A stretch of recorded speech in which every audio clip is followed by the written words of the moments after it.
Les Philippines sont composées de milliers d'îles. Certaines sont minuscules et inhabitées, d'autres sont énormes, avec des millions d'habitants. On les appelle même des continents.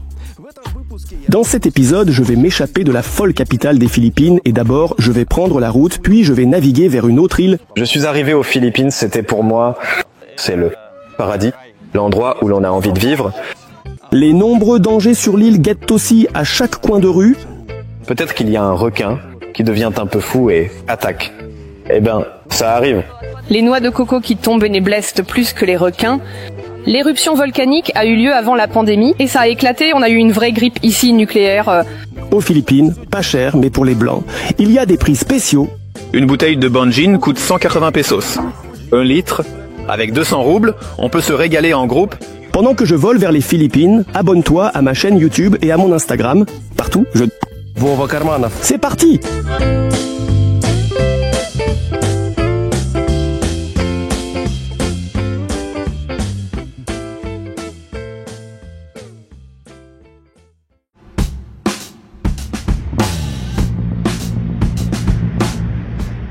Je me suis levé à 6 heures et je passe à côté des Philippins qui dorment dans la rue pour le port nécessaire.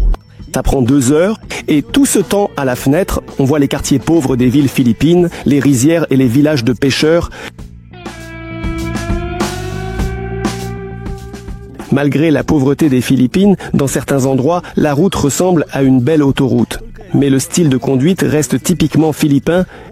Voilà, notre énorme bus a été coupé par un type, il s'est arrêté à longtemps regarder notre chauffeur dans les yeux et est reparti avec un air de victoire.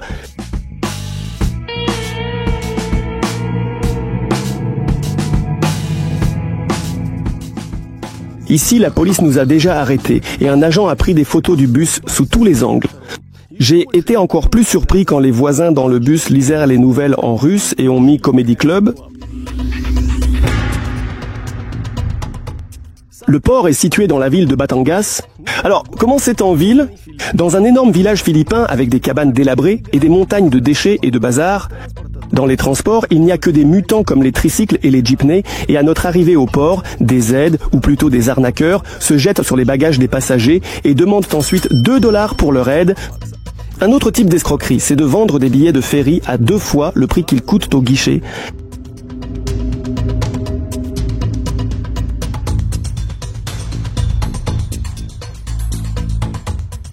Ici, c'est étrangement propre. Étant donné le nombre d'îles aux Philippines, le transport maritime et les ports sont le principal moyen de déplacement et ce port ressemble à un petit aéroport avec des prix qui vont avec. Pour les Philippins, prendre un café dans un café ici, c'est cher et ils ne sont pas autorisés à simplement s'asseoir à une table. Donc les passagers sont assis par terre parce qu'on ne laisse entrer dans la salle d'attente que juste avant le vol. Ils vérifient avec détecteurs et chiens. Ils cherchent des bombes, les drogues.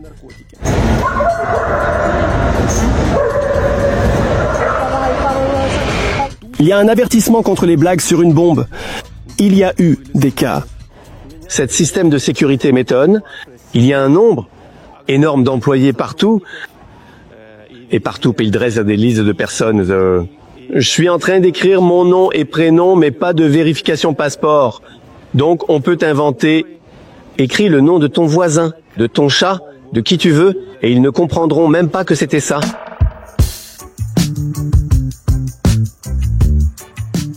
Mon ferry est grand et rapide, mais il s'appelle étrangement Monténégro, même s'il a été fabriqué en Chine. Dans les toilettes, il y a un seau d'eau de mer et ça tangue beaucoup, c'est inconfortable.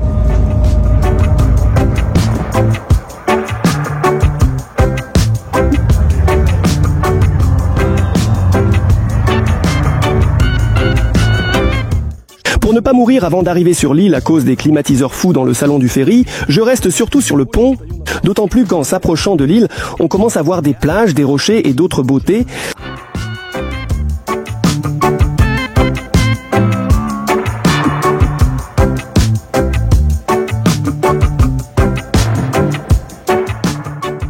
Mais la beauté, il faut payer dès le premier pas sur l'île.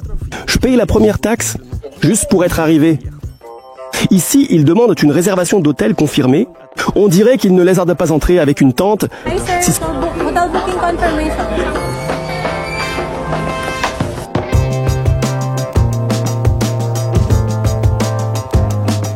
C'est moi qui roule en scooter avec Costa. Il vit sur l'île avec sa famille depuis 6 mois. Je suis venu me reposer de la civilisation et je suis resté. Je pense que c'est le paradis. C'est l'endroit où l'on a envie de vivre. On a envie que ton enfant, ta femme se promène, se repose, profite avec ce bruit de l'eau.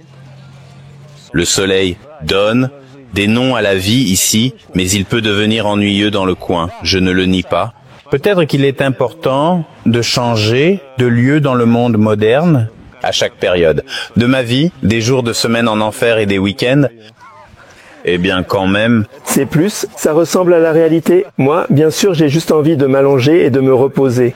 Oui, rien de spécial, mais maintenant tu dois comprendre, quand j'ai travaillé très longtemps, pendant une période prolongée, dans un mode en mode stressant, je suis juste venu ici, dans le hamac, que j'ai amené de Saint-Pétersbourg. Je l'ai accroché entre 2 palmiers, je me suis affalé et j'ai dit « Mince, je ne vais pas bouger d'ici aujourd'hui ».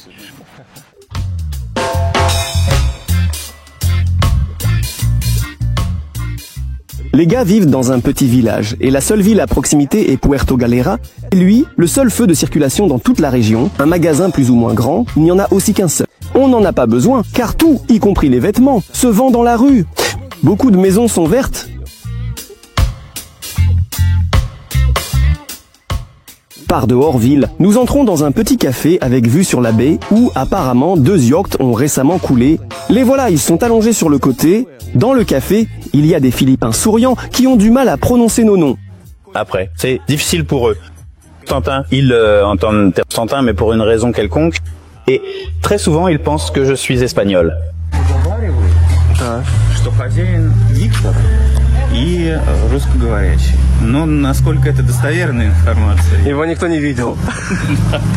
Nous mangerons ici. Et vous êtes venus ici? Ici, la vue est belle, l'atmosphère est agréable, la musique est géniale. Notre station balnéaire préférée est Ibiza. Et ça nous rappelle ce café le matin d'Ibiza. Kostia est russe et a choisi les Philippines en raison du régime sans visa. Il y a sans aucun doute une raison très importante. C'est une question de visa. C'est-à-dire, qu'en ce qui concerne les visas ici, pas de problème, vraiment. Je n'ai aucune réclamation contre toi. Dépose l'argent dans la caisse de l'État et pas de problème, bienvenue. À part tes connaissances, est-ce qu'il y a des gens qui parlent russe quelque part? Bien sûr, dans les magasins. Eh bien, d'après ce que j'ai compris, là où nous sommes, là où se trouve notre emplacement, il y a principalement des russophones. Donc en principe, nous nous touchons indirectement, d'une certaine manière. Par exemple, des gosses sont arrivés là, de Russie, de Kamchatka, si je ne me trompe pas, ou de Vladivostok. Ils sont allés au Japon, ont acheté un petit bateau et sont arrivés ici. Et ici, ils se reposent maintenant et vont retourner en Russie. Nous avons des connaissances communes qui ont discuté avec eux. Ils ont invité ceux-là. Ceux-là, ils nous ont invités. Nous sommes allés, avons fait un tour en bateau et tout le monde s'est rencontré. Eh bien voilà. Ça se passe fréquemment, tout le temps. Tout le monde se connaît. Les enfants vont souvent ensemble à des cours d'anglais ou font des travaux manuels avec les locaux. Avec les gars, là, des États-Unis qui ont fait ça. Mila a déménagé aux Philippines il y a quelques années et a ouvert un petit hôtel et un centre de plongée en apnée. Devant l'hôtel, il y a des bateaux. Au départ, nous avons regardé l'Amérique centrale et l'Asie du Sud-Est. Nous en sommes arrivés à la conclusion que les Philippines nous conviennent le mieux. Pourquoi? Parce qu'ici, il y a un monde sous-marin idéal, très beau, avec d'excellentes conditions pour la plongée, et en plus, c'est très joli sur Terre. Donc, par exemple, si en Égypte, il y a un monde sous-marin très beau, mais qu'au-dessus, c'est le désert. Si au Vietnam, par exemple, les fruits et légumes y sont moins chers, et que le monde au-dessus de l'eau est beau, le monde sous-marin est beaucoup moins intéressant. De plus, l'anglais est en effet la langue officielle, et il existe une politique de visa pratique. Nous n'avons donc pas prévu de cibler ici la population russophone. Il se trouve que, en général, la plupart de nos invités sont maintenant russes, car beaucoup de gens partent de Russie. Ils viennent chez nous, certains restent un mois, puis décidant de rester sur cette île et de louer un endroit pour vivre. Aucune chambre n'est libre. Aujourd'hui, Pas de chambre libre. Oh là là, et donc tout le monde parle russe? Non, cette semaine, il y avait Il y avait le Canada, l'Amérique, l'Australie, principalement des Russes, oui. А вы откуда? Из какого города? С Киева? Класс. Я из Кишинева, недалеко. Круто. Et pourquoi y a-t-il de chats? Tout a commencé quand nous vivions dans le village et les chats... Jenna, allez, ne fais pas le chat. Chen. Jenna, lève-toi et va manger. C'est Jenna, mais c'est notre chat local. Eh bien, il est né chez nous. Il est un peu malade en ce moment. Et voici les autres, s'il vous plaît. Combien de chats au total? Oui. On donnait des os à maman quand nous étions dans le village. Après un moment, elle a donné naissance à des chatons. Nos voisins les ont apportés et ont dit « Voici vos chatons, prenez-les ». Nous avons un chat. Les Philippins ont compris notre gentillesse envers les chats et ont commencé à déposer des chatons. Mais ne pouvons pas les jeter.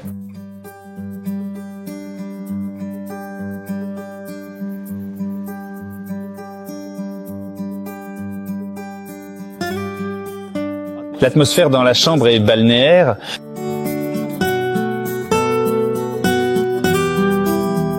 C'est fou comme les vagues sont bruyantes.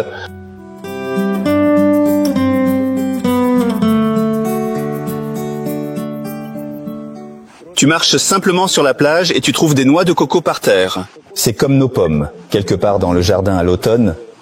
Ici, les noix de coco poussent, elles ne tombent sur personne. Je suis vraiment? Non, mais c'est vraiment dangereux. Comme je suis assis ici, si jamais, oui. Les noix de coco tombent généralement pendant la pluie parce qu'elles s'humidifient, elles prennent de l'humidité et elles deviennent plus lourdes pour tomber. J'ai entendu d'autres amis dire que plus de gens meurent dans le monde à cause des noix de coco qui tombent que d'Akpoul. Ah, donc les gens meurent pour ça? Oui, mais chez nous, elles sont petites. Je ne pense qu'à ça maintenant. Mais au lieu d'une noix de coco, c'est encore ma caméra qui est tombée. Mais en fait, les noix de coco, c'est génial. Ce sont des noix de coco fraîches. Non, mais voilà 2 coques. Et ce sont déjà des noix de coco épluchées. Il ne reste plus qu'un petit trou. Faire une paille, insérer... Ou une grande, on la passe avec une cuillère. Oui. Non, d'abord on boit, ensuite on mange. Avoir juste des noix de coco gratuites, ce n'est pas assez. Et les problèmes commencent. Il y a des éléments quotidiens manquants. Quand tu commandes un colis pour livraison avec Lozado, par exemple, tu indiques dans le branga et c'est tout. Et tu ne peux rien faire de plus. Ensuite, il t'appelle et tu essaies de lui expliquer où se trouve ta maison. Et ensuite, il se souvient déjà, eh bien ce gars vit dans cette maison. Je regarde, l'éponge se décompose, on est là. Acheter une éponge. J'ai rencontré quelqu'un dans une ville à 2 heures, avec beaucoup de choses, hôpitaux, services de migration. Je n'ai rien trouvé. Je me demande comment c'est possible. On trouve rarement des baignoires, des vrais, ce qui est aussi très important pour beaucoup de gens. J'ai parlé avec un ami. Qui m'a d'abord demandé, est-ce qu'il y a une baignoire? J'aime me détendre dans la baignoire. D'après ce que j'ai vu et observé chez moi, c'est assez rare. C'est le marché où les gars achètent le plus souvent à manger du poisson local, avec lequel on chasse les mouches, avec un appareil spécial comme ça, et des crabes pas chers à 5 $ le kilo. Je te dis que c'est un marché très propre. Oui. Oui, c'est ça. À l'échelle de l'Asie. Ici, même les rats ne courent pas. Qu'est-ce qu'on prend ici? C'est tordu pour qu'ils ne... On prend du bœuf. Ici, on achète précisément la joue. How much? 550. Но она накинула мне за белое лицо или нет? Да, мы можем взять за 450, спокойно. А местное еще дешевле? И да, абсолютно. Филиппино прайс называется слово, словосочетание. Вот. Ты приходишь, мы такие раз, рыбку покупаем.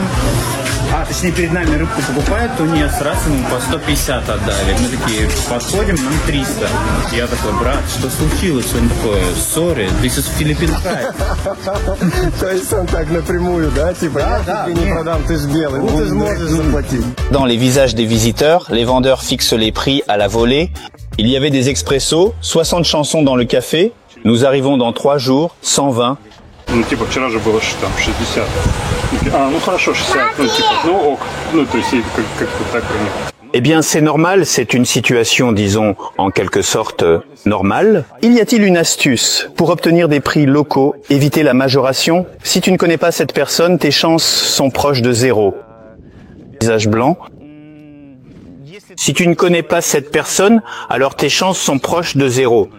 Ну, Люда, если там ты мой бро, все такое, не канай. Ну, практически, по моему опыту, практически нет.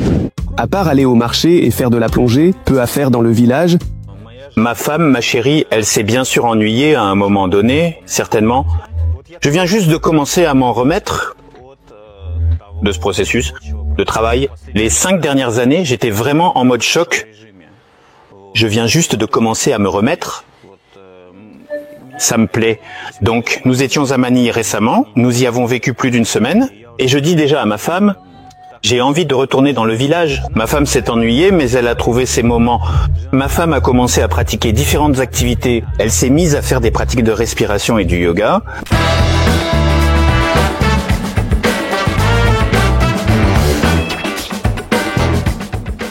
nous allons à la plage la plus populaire de la région.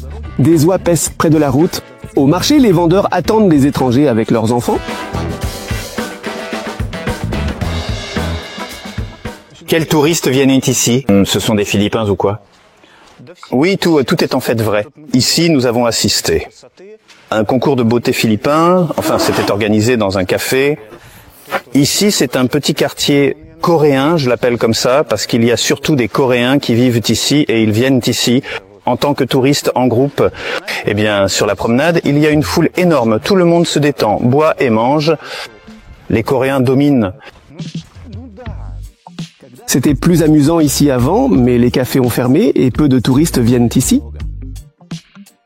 Regarde, il y a ces cabanes. C'est dû à la pandémie, parce que quand la pandémie a commencé, les Philippines se sont fermées.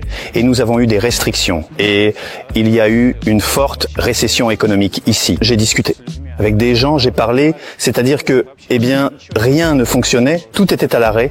L'activité principale des Philippins sur l'île, c'est la pêche, mais certains se réorientent vers le tourisme. Il y a même une ville dans ces parages qui est célèbre pour la prostitution. Et se sont-ils réorientés vers le tourisme?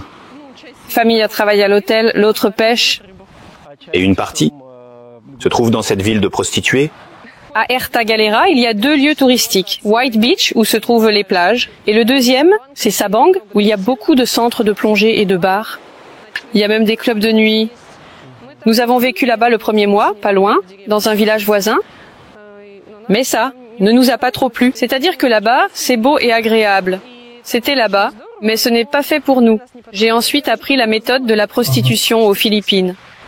Eh bien, nous avons une île très belle, je trouve. D'ailleurs, il a un relief très beau. Il est découpé comme en horizontal, avec des côtes et des péninsules, et aussi en vertical, avec de si belles montagnes hautes. Dans ces beautés, Philippins riches ont construit des maisons de vacances. Les gens ordinaires n'ont pas accès à cela. Là-bas, dans le désert, il y a une hélisurface. Et parfois, les propriétaires viennent ici en yacht ou arrivent en hélicoptère. Mais ce que j'aime, c'est qu'ils n'ont pas clôturé la plage. La plage est publique. Voici un chemin par lequel on peut passer.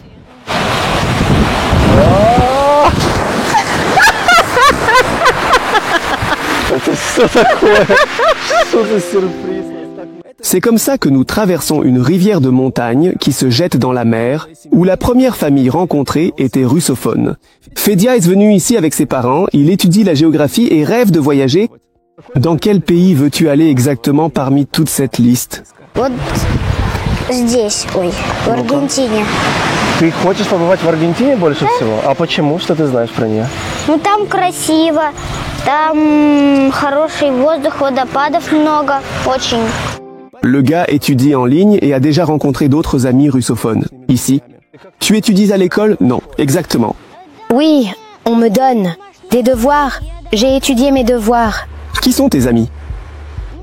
J'ai en fait beaucoup d'amis. En réalité, Кира, Ариша, Саша, Лиза. Et tu es ami avec des étrangers? je suis un ami. J'étais avec un Canadien, mais il est déjà parti. Est-ce que tu as parlé anglais avec lui? Tu parles bien? Да, Bien qu'il y ait peu de gens ici, les russophones se rencontrent souvent. Il y a par exemple un petit restaurant près de Sabang où le propriétaire parle russe, mais sa famille a émigré de l'Union soviétique en 1979. Il y a une femme, son mari est canadien, et ils ont un petit hôtel. Donc en gros, il y en a filles, jeunes femmes. Ils vivent aussi là-bas à Sabang. Il y a aussi des russophones. Les transports sur l'île sont adaptés. Les taxis n'existent tout simplement pas ici. Il faut attraper le monstre à 3 roues et négocier le prix à chaque fois. C'est comme des tuk-tuk. Mais ici, ce sont surtout des tricycles. C'est quand il y a une moto, à côté il y a une petite cabine, on peut dire, sur 3 roues. Eh bien, 2 motos, une de hauteur, en quelque sorte. Et alors, ça coûte combien? De notre maison jusqu'ici, on peut y aller pour 300 pesos. Si on parle de petits trajets à l'intérieur, ça coûte en fait 50 pesos. Tu peux encore te charger là-bas, une personne peut y entrer. Quelque chose de romantique et cool, il y en a dans les tricycles. Je vais dans ce véhicule au village pour des brochettes.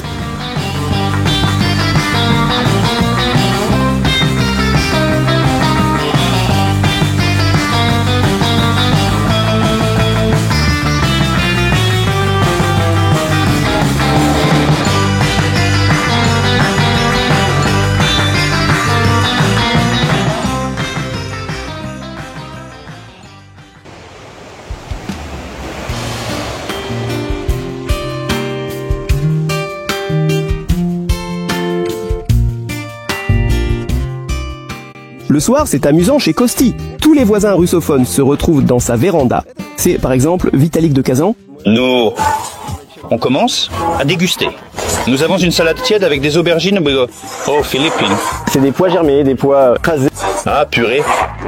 Il faut vraiment le manger comme ça. Ça me rappelle. Eh bien, des pois, oui. C'est ce qu'on a arrosé hier. Et aujourd'hui, il a déjà germé des concombres énormes, un peu radioactifs, en gros, au diamètre. Alors, vous comptez vous retrouver tous les jours ou tous les 2 jours? Non, il n'y a pas de ça pour que... Eh bien, ça arrive à peu près une fois par semaine, oui. S'il fait beau, on peut tous y aller ensemble. Se baigner, par exemple. Tout le monde a crié là-bas, les voisins. Quand il pleuvait, on s'ennuyait, on s'asseyait tristement, on inventait des choses. Des jeux de cartes. Eh bien, le rythme est déjà philippin. C'est définitivement philippin, danse philippin. Et c'est sûr, ce sera difficile de revenir à un tel rythme, comme par exemple à Saint-Pétersbourg ou à Moscou. Mais il y a des gens qui ne peuvent pas s'adapter ici, qui continuent à vivre aussi intensément que avant. Mon ami est arrivé tout récemment, le voici. Dans ce mode depuis tout ce temps. Donc il est ici depuis environ 2 semaines. Il est comme ça. Il faut travailler, il faut y faire quelque chose d'autre. Et je lui dis, tout va bien, pas de stress. C'est les Philippines, tout ira bien. On aura le temps de le faire. Tout ce qu'on n'a pas eu le temps de faire. Nous venons d'arriver, toujours au restaurant, à White Beach. Et autre chose, nous étions dans un tel... Le soir, j'ai bu, le matin, je me suis baigné. Eh bien, tu ne peux pas vivre, je ne sais pas, l'hiver dans un tel mode, n'est-ce pas? Ce n'est pas des vacances, en quelque sorte. Donc, à un moment donné, tu prends conscience et tu commences déjà à te réorganiser. Ma chérie, qu'est-ce que tu manges? Dis à tonton Vova. Ici à Obites Confiture Noix de Coco, nous avons déjà goûté type de 15 différents de confitures de noix de coco. C'est vraiment très et incroyablement des Philippines douces et accueillantes. Le village est petit mais international. C'est un petit établissement ouvert par des Japonais. Parmi les voisins, il y a des Européens. Ici, tous nos voisins, nos amis allemands, sont réunis. Hello, gentlemen. How are you? Very good. Very good. Каждый вечер пивасик пьют. Собираются. Tout le monde est si amical. Il y a un gars là-bas. Il a une moto vraiment tendance. Il adore faire du bruit et rouler avec. Centre du village, un grand terrain de basket. Aux Philippines, c'est un lieu sacré. Les Philippins jouent au basketball et au billard. Ils en ont partout, je ne sais pas. Voici le volleyball. Des filles de la communauté jouent au volleyball contre le système. Oui, ici ça se passe. Je ne sais pas. Ça veut dire Il y a tellement de mariages et de réunions religieuses. Il y a des mariages, des baptêmes, des réunions de parties et des célébrations et la fête de la ville. D'ailleurs, il y a eu le championnat de cette île. En décembre, il joue de 10h du matin à 10h du soir avec des groupes de soutien pour les villages. Un événement similaire dans le village. Dans les montagnes, vous êtes quelque part où il n'y a pas forcément d'anneaux. Dans cette grande maison vivent plusieurs familles russophones, y compris la famille Dana. Elle est psychologue en ligne et travaille avec ses clients d'Europe et de Russie, directement depuis l'île Philippines. Eh bien, c'est un peu, je ne sais pas, modeste, notre appartement avec 2 petites chambres. Ici, il y a la chambre et l'espace de travail. Voilà. Oui, bien... Chambre d'enfant. Et la salle de jeu. La chambre d'enfant. Eh bien, donc, ça fait 12 000 pesos ce numéro. Avec le salon et la cuisine, eh bien, il y a aussi des toilettes et une buanderie, un endroit pour accrocher des vêtements. Alors combien ça fait ici, 70 mètres carrés? 80. C'est un climatiseur. Oui, il est accroché. On ne l'a jamais utilisé. Le climat est incroyable. Comparé à la Thaïlande, au Vietnam, ici, la température est très agréable et il y a une grande différence entre le jour et la nuit. Eh bien donc, 10 degrés. Ici, la nuit, il fait 23-24 degrés et il y a du vent. Eh bien, c'est très bien. Pas de clim. À plus de 30 degrés. Et ici, il y a ce genre de vent qui se fait toujours sentir. Oui, on entend. En fait, je n'ai même jamais eu besoin de l'allumer. L'eau coûte donc 350 pesos par mois. Et l'électricité, 1500. En moyenne, ça revient à ça par mois. Газопровода тут, конечно, нет. Газ в баллонах. Une bouteille de gaz 1000, eh bien, à peu près une fois tous les 2 mois. Tous les 3 mois pour l'eau.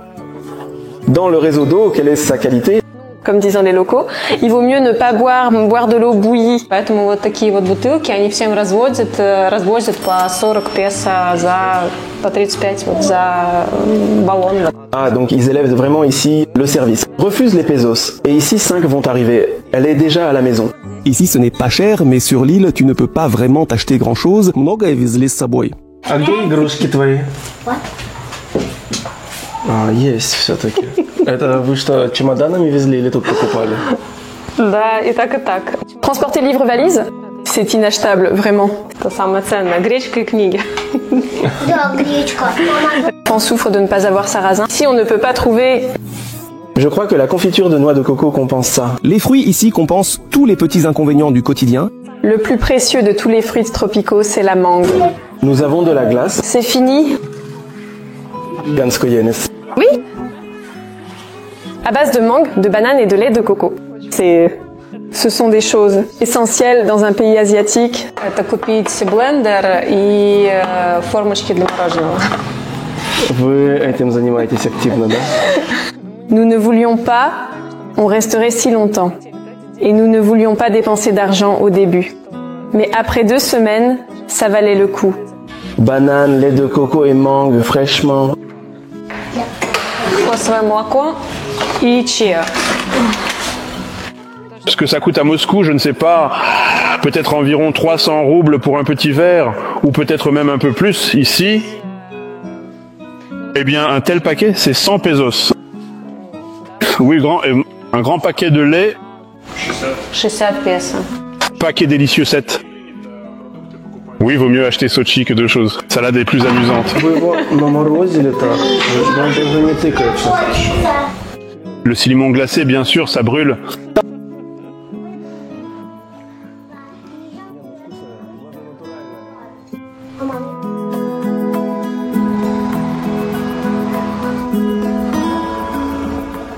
Nous traversons le village vers un autre centre de plongée géré par des émigrants. Anton est aux Philippines depuis 10 ans. L'Ibérim, à la base, c'est un hasard. Le choix s'est avéré assez difficile. Et moi, je suis aussi avocat de formation. Et j'ai travaillé longtemps dans un bureau d'une société d'investissement. Mais ça ne m'intéressait vraiment pas. Ça m'a vraiment ennuyé. Je suis parti voyager en Asie avec des amis. Et c'est là que nous avons ouvert une petite entreprise IT. Eh bien, nous avons réussi à nous détacher un peu du bureau, faire ce que l'on aime. J'ai adoré la plongée, c'était pour moi. Des gens ouvrent en Indonésie ou en Thaïlande. Tout le monde ne pense pas pareil. Ceux qui ouvrent en Thaïlande, il me semble que ces personnes choisissent plutôt probablement des conditions de vie plus générales, font le choix en faveur d'une certaine civilisation. Ici, la vie, c'est pratiquement un village, c'est-à-dire qu'il n'y a presque rien, juste une route, des chèvres, des poules et ainsi de suite. Les requins. Et les requins, oui. Mais en Thaïlande, c'est quand même civilisé. Là-bas, le compresseur fait du bruit. Les bouteilles, elles se remplissent. Oui, on peut voir, oui, là-bas, le compresseur fait du bruit, il remplit les bouteilles. Chez nous, ça s'est un peu passé. Non, on avait 12 personnes, si vous vous souvenez. 9 villes. Anton vient juste de revenir d'un grand tour de plongée. Carte des Philippines. Ici sont marqués les endroits les plus populaires pour la plongée aux Philippines. Donc, nous sommes à Porto Galère et c'est l'île de Mindoro. À partir de cette saison, organiser des excursions au récif d'Apo. Le voyage est compliqué. Il n'y a pas de réseau mobile, c'est un récif au milieu de l'océan. Nous allons maintenant organiser des choses là-bas. Là-bas, il n'y a pas de civilisation? Au contraire, il n'y a rien du tout là-bas. Là-bas, il y a un homme qui vérifie les plongeurs qui viennent plonger. Il leur prend un peu d'argent et remplit les bouteilles. C'est d'ailleurs une réserve naturelle, où nous prévoyons d'aller dans les jours qui viennent, probablement l'un des plus impressionnants. Его получается 3D схема, карта. То есть это все риф, а на поверхности только такая вот верхушка. В открытом море практически, да. Надо знать, где он расположен. Но в последнее время очень много акул здесь развелось. Мы вот погружались на прошлой неделе и... En 5 jours, nous avons rencontré 3 fois. Vous avez vu des requins, beaucoup de requins. Ils ne sont pas agressifs. En fait, les requins ne sont pas très agressifs. Eh bien, ça dépend lesquels. C'est clair qu'un requin blanc, par exemple, peut attaquer un humain, mais les requins de récifs locaux, en général, ils ont plutôt peur des idiots. Mais parfois, ces requins deviennent agressifs. Peut-être qu'il y a un requin qui devient un peu fou et attaque. Eh bien, ça arrive, ce genre de choses peut arriver comme si quelque chose tombait sur votre tête, je ne sais pas. Un chien peut être enragé et pas seulement les baies. Tous les chiens ne sont pas mauvais. En principe, il ne faut pas avoir peur. C'est une grande chance pour un plongeur s'il a la chance de voir quelque chose comme ça. Spécialement au bout du monde. C'est juste pour regarder ou filmer, mais s'il y a du sang, ce n'est pas comme dans les films. Non, ce n'est pas comme dans les films, c'est sûr. Il y a certaines mesures de sécurité à respecter en présence de requins, mais... Dans les films, tout est un peu exagéré. Le danger sous l'eau ne vient pas seulement des requins. Dans cette zone, il y a des courants très forts et il arrivait qu'on se retrouve dans des situations où le groupe avait vraiment du mal sous l'eau. Et c'est effrayant. Et quand quelqu'un était emporté dans les profondeurs, tout finissait toujours bien. On appelle ça une machine à laver. Quand tu ne peux pas prévoir, tu ne pouvais pas prévoir. Oui, tu ne peux pas comprendre. Au début, tu avais un courant contraire. Puis un courant de côté. Puis un courant descendant. C'est intéressant pour les plongeurs expérimentés, ce genre d'attraction. Et vraiment captivant. Les récifs se trouvent aux côtés du village. До ближайшего сколько в метрах? 50, 30. А, то есть вот пешком. Quelle est la différence entre le freediving et le snorkeling? Une blague dit que freediving, snorkeling avancé. Le snorkeling se fait à la surface, tandis que le freediving, je préfère plonger à 65 mètres. C'est-à-dire que l'air ne pèse que celui que tu as dans les poumons. Ça prend un peu pour descendre et remonter. Il sait que son maximum est de 65 mètres. Il peut aller tranquillement sur le récif. Il s'est passionné pour la chasse sous-marine, le spearfishing. Et il peut chasser tranquillement en profondeur 20-30 mètres. Pour ce genre de sport, il faut avoir un équipement complexe qui a été amené d'Ukraine. Ukraine. Et comment avez-vous obtenu un tel produit? Quand nous plongeons, quand nous nous entraînons, nous attachons une corde. Ici, c'est notre bouée grande. Ici, une corde, cordes et poids. La ligne de chauffage est tendue pour plonger. Entraînement en profondeur. Les bouées tubifrice, fabriquées en Ukraine, sont les meilleures. Je les ai vues partout maintenant. En Australie, en Amérique, en Patagonie, je ne sais pas où d'autres. Pourquoi soi-même? Parce qu'ils sont les meilleurs. Nous avons convenu avec eux. Мы их дилеры на Филиппинах. Voici un monde macro unique. Voici toutes ces petites verres. Les photographes qui se passionnent pour la photographie du monde macro sont des plongeurs avec des bouteilles. Ils plongent et étudient tout cela de près. C'est aussi quelqu'un, c'est caché, c'est un petit poisson comme ça. C'est un poisson lanterne géant. Là voilà, voici une nageoire et voici l'autre nageoire. Elle se camoufle si bien. Aux Philippines, il faut toujours rester vigilant, pas seulement en mer mais aussi sur terre. L'éruption du volcan a eu lieu avant la pandémie. C'était quelque part février, probablement, de l'année 2020. Sur cette île, il y a un lac. Dans le lac, il y a une île. Sur l'île, il y a un lac. Et dans le lac, il y a un rocher. Et c'est un volcan. Waouh, quelle matrioshka. Oui, et il a érupté. Ici, on avait vraiment un champignon nucléaire, comme on pouvait le voir ici. On sort sur la plage. Voilà, champignon dépasse. Voilà, comme ça sur tout le ciel. Mais depuis, il se réveille périodiquement. Il n'y a plus jamais eu d'éruption aussi violente. Mais parfois, par exemple, hier, le coucher de soleil avait l'air très étrange parce que tout le ciel était embrumé. Et je suppose que c'est encore Tal déverser quelque chose dans l'air. Donc, il peut même aujourd'hui cracher quelque chose, non? Oui, c'est ça. Ouais. Il y a des jours où on peut voir toutes ces îles parfaitement... Voici Batangas, tu viens de le voir, on peut le voir. Et hier, cette île n'était pas visible. C'était juste une blancheur. Eh bien, ce n'est pas effrayant. Maintenant, après la Turquie, tous les volcans se réveillent. Mais il est très loin de nous. En fait, j'ai récemment regardé comment toutes ces plaques tectoniques sont disposées. Les lupins se trouvent à la jonction de l'Eurasie et du Pacifique, mais ils ont leurs propres petites plaques tectoniques. Et nous sommes au milieu. En gros, pendant ces 4 années, je n'ai pas ressenti de tremblement de terre. Eh bien, la maison tremble, le lit bouge. Eh bien, rien, moins de criminels. Des victimes, du moins à cause des tremblements de terre aux Philippines. Je n'en ai pas entendu. Mon mari a étudié le fond des mers des Philippines pour trouver un lieu qui correspond à nos objectifs pour l'école, apnée. Donc nous avons besoin d'une profondeur illimitée. Pour qu'il n'y ait pas de fort courant, nous avons regardé du point de vue des tsunamis, des volcans et des sources terrestres.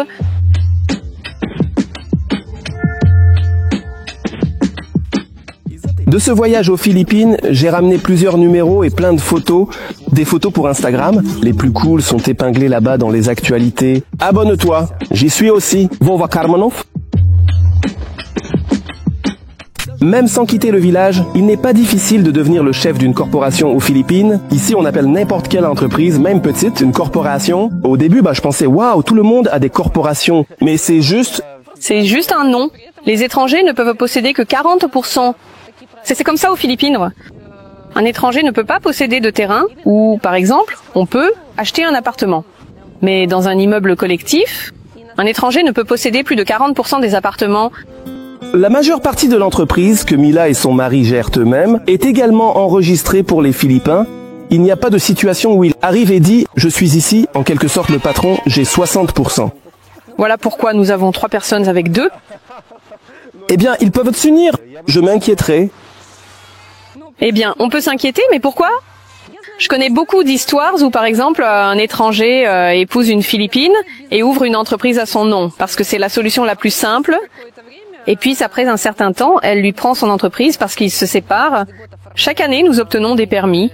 Pour exercer notre activité, nous avons un permis pour les lodges, un hôtel, et un permis pour la plongée. Nous avons des employés qui travaillent officiellement, nous payons toutes sortes d'assurances sociales.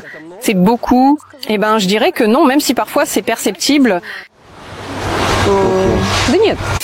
Le carburant le plus abordable aux Philippines est l'alcool bon marché.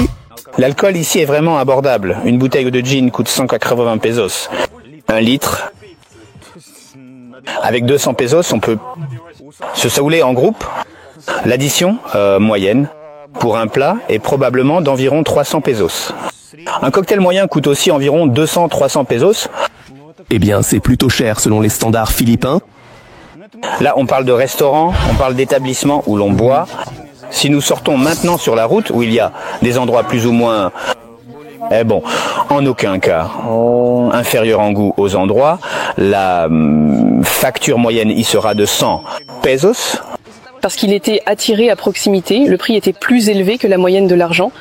Moins cher que Boracay, mais plus cher que certains autres. L'atmosphère détendue de l'île de Stuka est contagieuse et n'encourage pas le travail acharné. Dans ce climat, il est en effet très difficile de bouger, de penser, de se développer, car le matin, tout va encore bien si on se lève tôt. Ensuite, au milieu de la journée, après le déjeuner, il y a forcément une sieste, c'est vraiment sacré. Dormir, eh bien vous dormez tous. Et nos employés, oui, Ils ont vraiment une pause d'1h30 déjeuner. Ils mangent rapidement 20 minutes, puis ils dorment 1 heure. Ici, quelque part, ils accrochent des hamacs. Ah, venu, accrochez le hamac, vais dormir ici, rangez le hamac, suis parti. Oui. Dans le mini-hôtel, le personnel est principalement philippin. C'est leur masseuse. Elle a travaillé, joyeuse, elle rentre chez elle. Vous avez des Philippins qui travaillent ici? Nous avons 7 Philippins qui travaillent ici. 7 Philippines. Un personnel surdimensionné pour un si petit hôtel. Nous essaierons de payer un peu plus que la moyenne. Nous n'avons tout simplement pas les serveuses, juste des femmes de ménage, juste des filles à la réception parce que l'hôtel est trop petit pour ça. Une seule sur le foin, elle fait... Elle fait tout. Je pense que c'est logique. Eh bien, c'est pourquoi elle a un peu plus. Salaire moyen, plus de 10-12 $ par shift.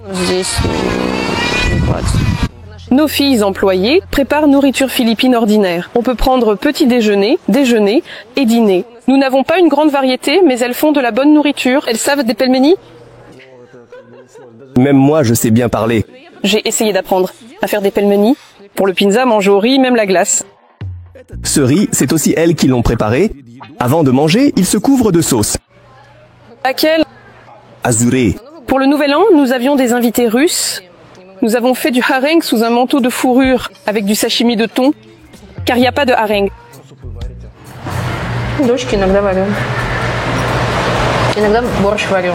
Parfois, même des Philippins, tu te souviens, la famille elle est venue à Pâques.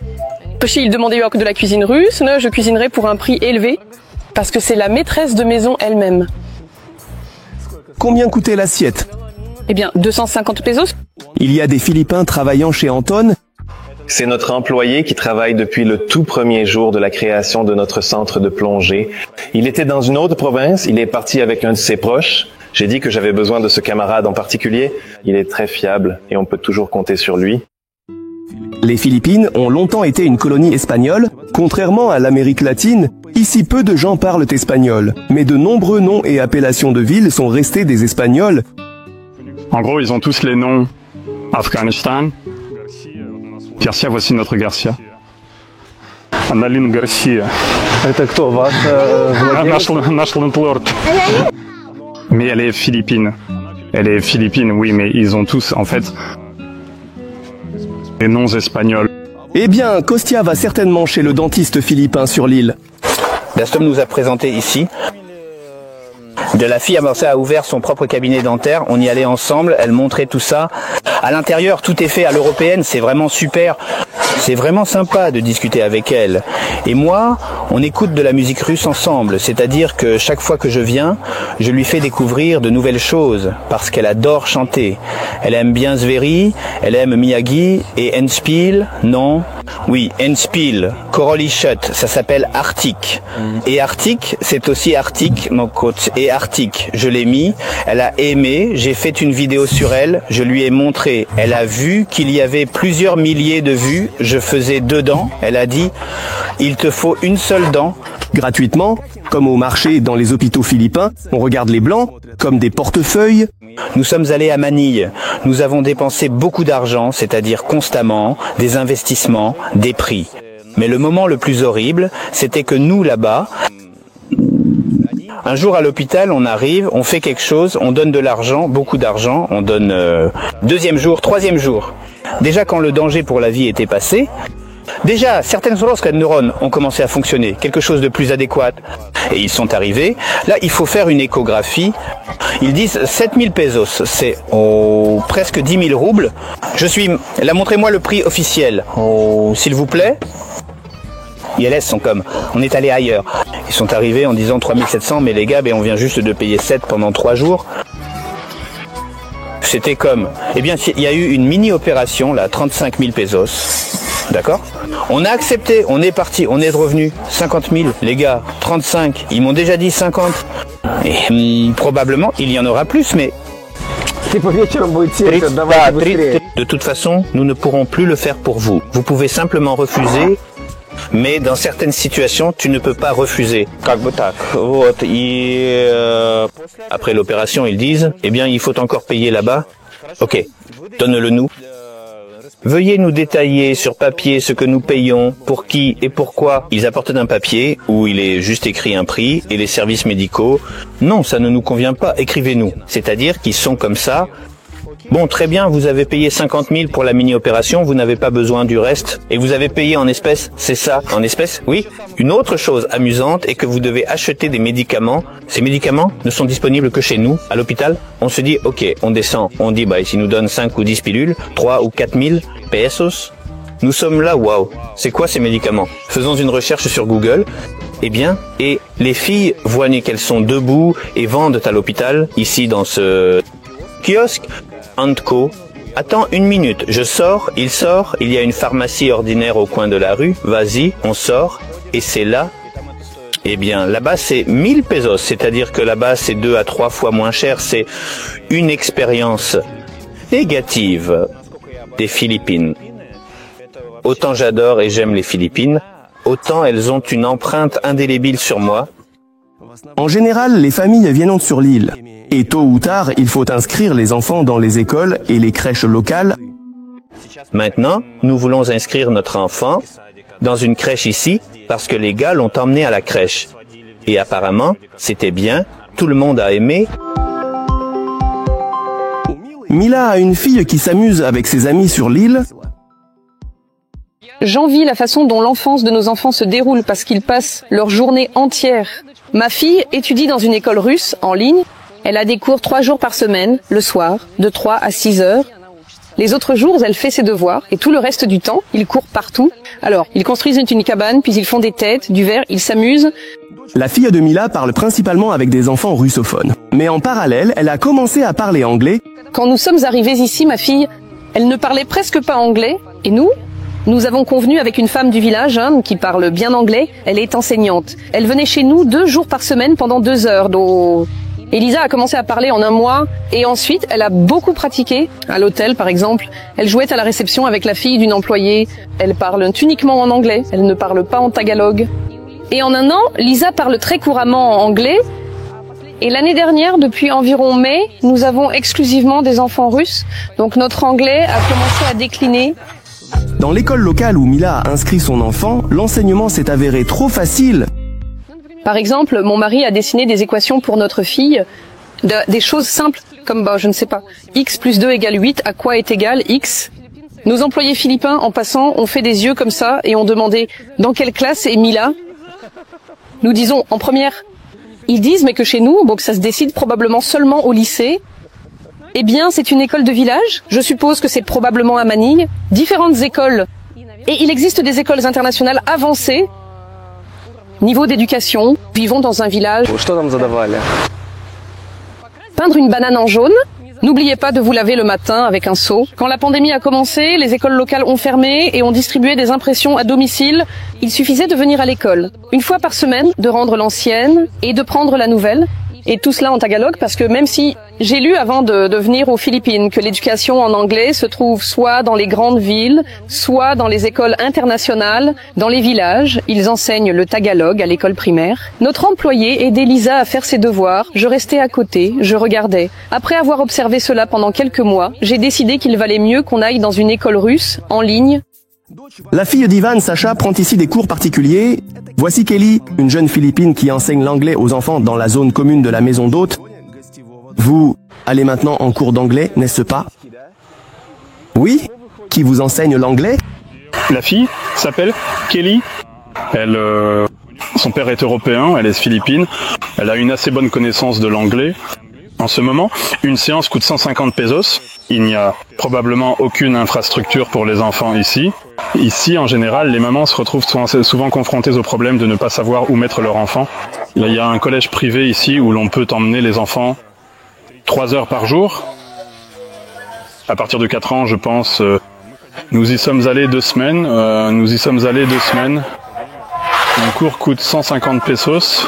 J'allais à l'école directement avec des enfants. Там была русская девочка, одна с Англии, там, по-моему, кореец. Est-ce que cette école est aussi payante pour les enfants locaux? Oui, c'est bien un collège privé payant. Il y a des écoles gratuites ici, au bout du village. Dans chaque village, il y a une école gratuite. Et en général, peut-il inscrire des étrangers? Autant que je sache, c'est impossible, parce que l'État le date, et c'est conditionnel. Ils peuvent le prendre l'enfant. Mais il peut y avoir des problèmes avec la loi parce que un étranger étudie avec l'argent de l'État des contribuables, ce qui peut créer un conflit. Et on peut risquer la déportation. Malgré les difficultés de la vie dans la campagne philippine, les gens ne sont pas pressés de rentrer chez eux. T'as pas envie de rentrer chez toi? La maison, ma chère. Bien sûr, il me manque beaucoup. Je dirais que probablement la première année, quand nous vivions encore ici, Меня через полгода начало очень сильно тянуть домой, березки, тополя. Je suis allée en Russie, j'y ai passé 2 mois. Et d'une certaine manière, quand je suis arrivée aux Philippines, il n'y avait plus ça. Plage, mer et noix de coco.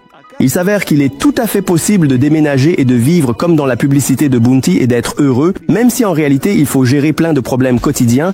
Je monte sur ma moto philippine fatiguée avec un sidecar et je m'éloigne de cette île lointaine et vous vous abonnez à ma chaîne YouTube et à mon Instagram pour ne pas manquer les nouvelles sorties. Je suis partout. À bientôt.